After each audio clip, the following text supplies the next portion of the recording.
I'm back. Time to talk about some books I've helped me through this very cold, snowy winter. New books generally, and nonfiction, because that's what I like. Some people don't like nonfiction. Okay, that's all right. But people who like nonfiction and don't get a say in a lot of things because it's mostly about fiction, here's your time. For the first book I'm going to talk about is the John F. Kennedy, Public, Private, and Secret. This is a companion to the book that J. Randy I can't even pronounce his name, but anyway, he wrote many, many celebrity biographies. And he started writing about the Kennedys about 10 years ago. And at first I thought, oh, it's just a schlock celebrity writer. He does his research, and he's got inside sources. I think when the Kennedy Heirs, which he wrote several years ago, he had inside sources, including Joan Kennedy, talking to him about the family. And so there's a relevance to it. And it looks like it's a big book, but they read really, really, really fast. I would also recommend another one of his books called Janet, Jackie, and Lee, which is the story of Jacqueline Kennedy Onassis and her sister, Princess Lee, or as Truman Capote would say, she wasn't really a princess, but Princess Lee Raswell, and their mother, Janet Auchincloss. I love that name, Auchincloss. But interesting books and shapely, timely kind of history now. So not many people remember the Kennedys. A lot of younger people idolize Jackie in a way that probably, she's a human being, and these books remind you that she was a human being. And interesting. It's like the slate of things. There's a Kennedy FX show coming up, and it was Ryan Murphy has done a story about Carolyn and John, and the sources are sketchy, and the family is not too supportive of it. If you talk to his nephew, very not supportive of it, but it's still something that people are interested in, the glamoury Camelot kind of thing, and they're human beings too. And this is really a nice biography of JFK. Some of them are very adoring, some of them are very talking about what he's doing, what he did in government. Some of them are talking about him as the personal side, which you need to balance. And he does a good job of balancing. So I'm giving him some credit, and this is actually a good read. Okay, now, same period of time, but a totally different political. Buckley, story of Bill Buckley. Now, this very thick book. Bill Buckley is very complex. Catholic, conservative, very wealthy, and he talked like this, and he ran firing line, and he was married to one of the biggest social gadflies, Pat Buckley, his wife. I recommend the story of Losing Mom and Pop by Christopher Buckley, their son, talking about what happened when they both passed away. That came out about 5 years ago, and it's a really, really good book.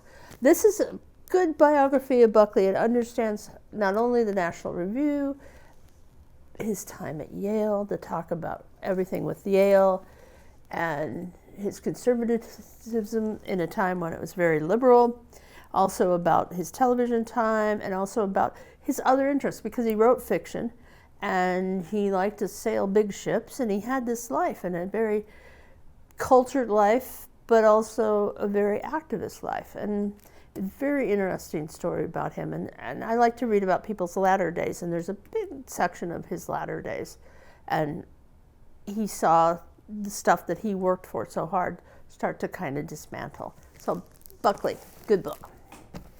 All right, so brand new.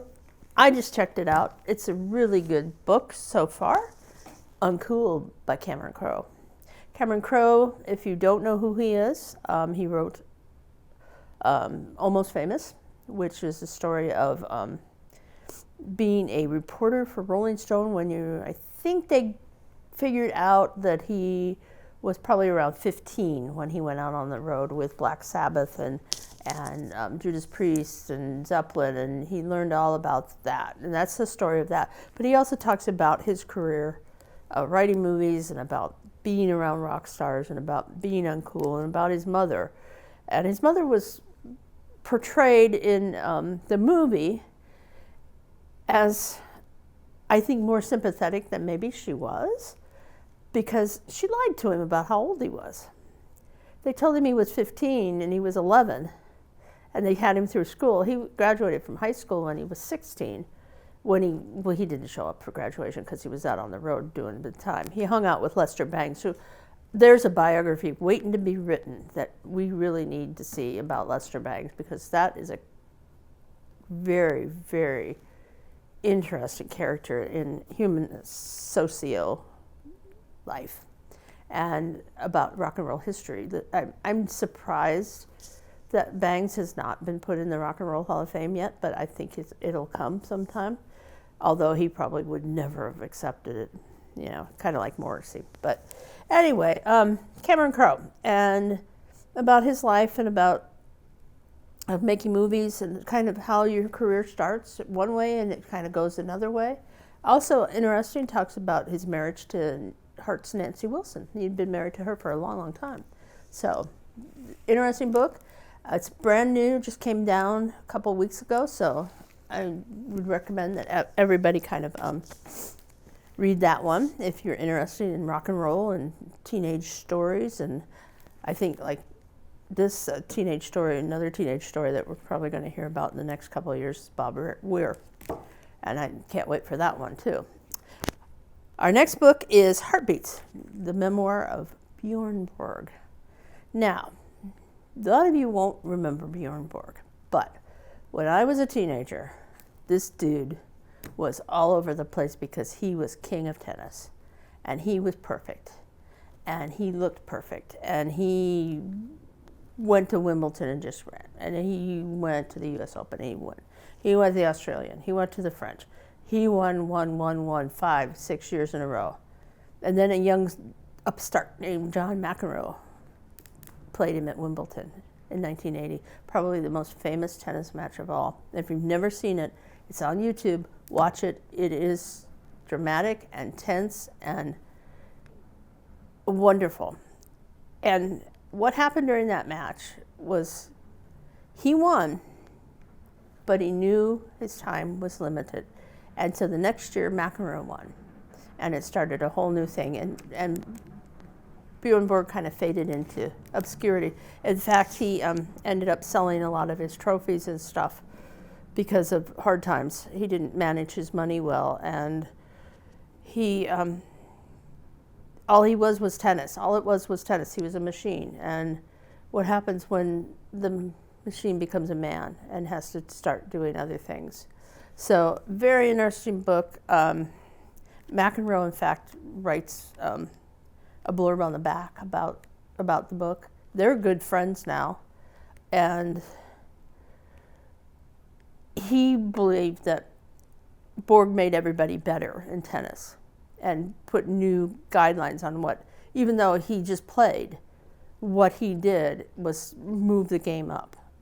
And every once in a while, an athlete has to do that, whether it be DiMaggio in baseball or Bart Starr in football. I'm dating myself, I sound like Dennis Miller, but it's very, very much a story of what do you do when the golden times are over, but how do you get the golden times? And he talks about that too.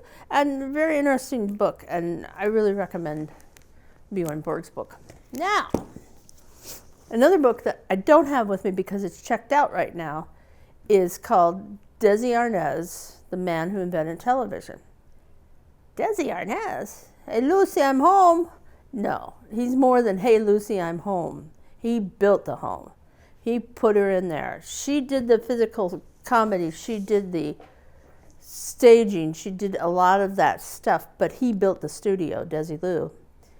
He built that story of I Love Lucy. He made it so that it would be in reruns. He invented the rerun. He invented syndicate. Well, he took advantage of something and made syndication popular.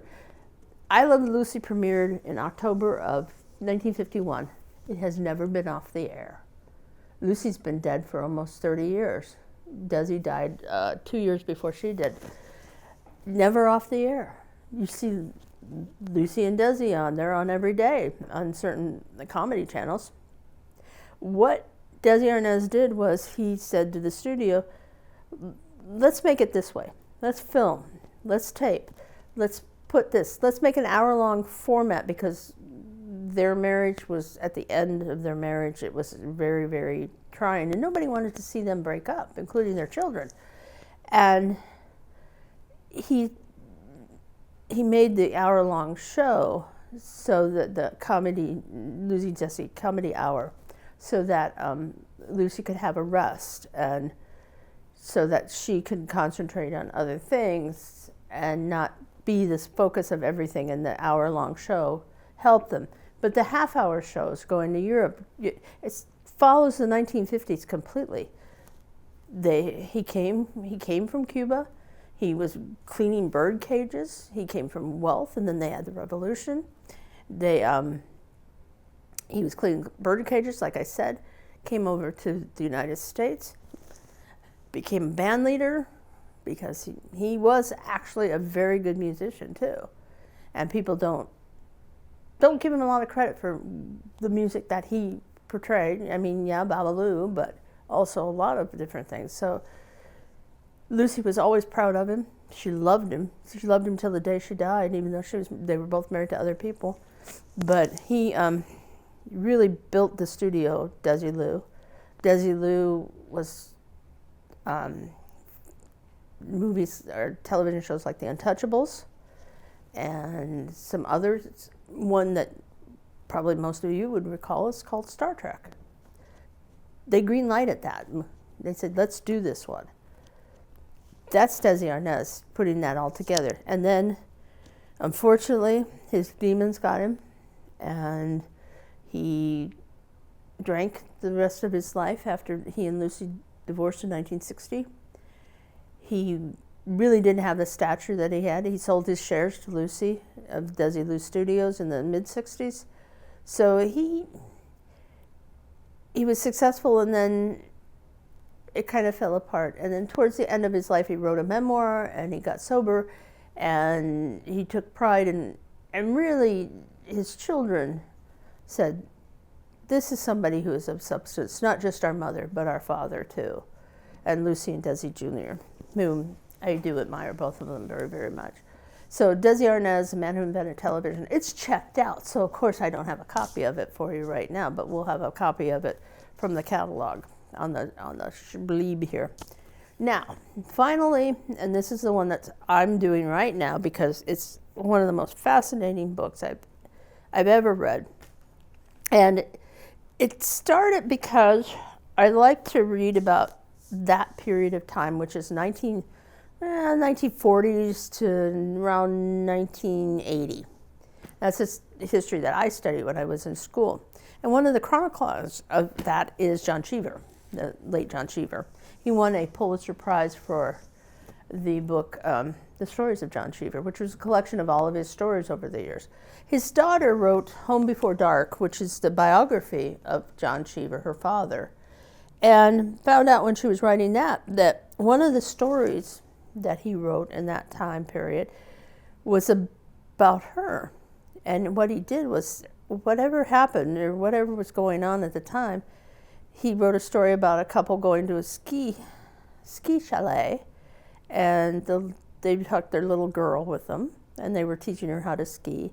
And then at the end of the story, he kills the little girl in the ski lift. And she thought, Daddy, why did you kill me? Because he said, I was thinking of you when I wrote that. He, in his journals and his diaries, he mentioned how he put together stories and what was happening at the time. And she has related that to a number of the stories in the stories of John Cheever, of looking at his diary, looking at what was going on, looking at his public appearances then or his interviews then, and putting together how these stories were put together and why they were put together. And this book is called When All the Men Wore Hats. And that's a significant title because in the beginning of the book, she talks about Matthew Weiner. Now, if you don't know who that is, if you are watching Netflix right now, Mad Men is back. Mad Men was created by Matthew Weiner. He admitted about 5 years ago that most of those stories and the arc of the television show was based on John Cheever's short stories. And so John Cheever lives on through Don Draper and Betty Draper and Roger Sterling and all of those wonderful characters that existed in Mad Men. And now that it's revived again, people are watching it and learning more about it. If you watch it for the first time, you didn't get it all, because Mad Men is very complicated to watch. Television makes you think. And that's not the purpose of television when it first started. But she talks about where Don Draper comes in with John Cheever stories, where Betty Draper comes in with John Cheever stories, and the kids. And it's absolutely fascinating to see that, you know, we think there's original ideas, but maybe they're just recycled golden ideas that were already existed. And I really think this is a great book. And Susan Cheever's done outstanding, again, with dealing with her father. Many things about her dad that were unpleasant. He was an alcoholic. He had a strained relationship with his wife. He was a latent homosexual that he didn't come out. He apparently had affairs, but the guilt in him was so great that he couldn't be who he needed to be, although he wrote, and that's how he got out a lot of the demons and stuff. He, in the Journals of John Cheever, he did a residency over here at Iowa at the Writers' Workshop in the 70s at some time. It was when he was writing Falconer. And he talks about Iowa City, and it's one of the most wonderful descriptions of going to a Hawkeye game with the Scottish Highlanders and the cheerleaders, and then going out for a burger afterwards. And just, he captured what happens on Saturdays in Iowa City. But he loved Iowa City. So he found later in life that he liked to go and be at colleges where younger people were. And he got ideas from them, because he pretty much quit writing in the 80s. He died in, I think he died in 82 or 83. And the Stories of John Cheever won the Pulitzer Prize for a collection of short stories, which I don't think had happened before, and the National Book Award, and all of the literary awards that you could win for that year, just to honor this man. And he was very timid about his celebrity, and his daughter talks about that, and talks about their family, and about they moved to Italy for a year, and what that was like for them, and why they did that, and about his family. He was kicked out of prep school, came from some money, and when he was a kid, so he wasn't really formally educated too much. He just went ahead and he wrote, and he sold his stories. And so to go back and find out why this story was written the way it was written. He also wrote one of my favorite stories of all time, and I read it every Christmas time. It's Christmas is a Sad Season for the Poor, about an elevator operator in New York City in the 1940s. And it's a wonderful Christmas story. And he just captures the human emotion, and he really understands the WASP lifestyle, which is a lifestyle that really is not there anymore. The 3-cocktail lunch, and the Saturday night house party, and the taking the kids to the park, and doing all of this stuff because it was middle class, and that upper middle class, and it was what we did in those Tony suburbs of Connecticut and New York and Massachusetts and the East Coast, and before the Kennedys, but after the Roosevelts. So in that period of time, which I think is a very fascinating period of time, when everything was growing and getting bigger, and old money was still there and young money was coming into it. So John Cheever, this is when all the men wore hats, John Cheever. And it's from Susan Cheever, his daughter, who is also a great writer in her own way. She's written many books, not just about her family, but also many pieces of fiction, and she's a good writer. So that's all I have for you today. They're all, some of them are little lengthy reads, unlike what I usually do, which are quick reads, but some of them are very intense. I'm going back and reading the stories that she talks about in the book, and Susan Cheever does. I went back and listened to some of the music of some of the artists that Cameron Crowe talked about, and then I went online and went to YouTube and looked at old firing lines, because the books made me motivated to go out and seek more information. And that's all I have. So get a book, sit down, read, take some time off.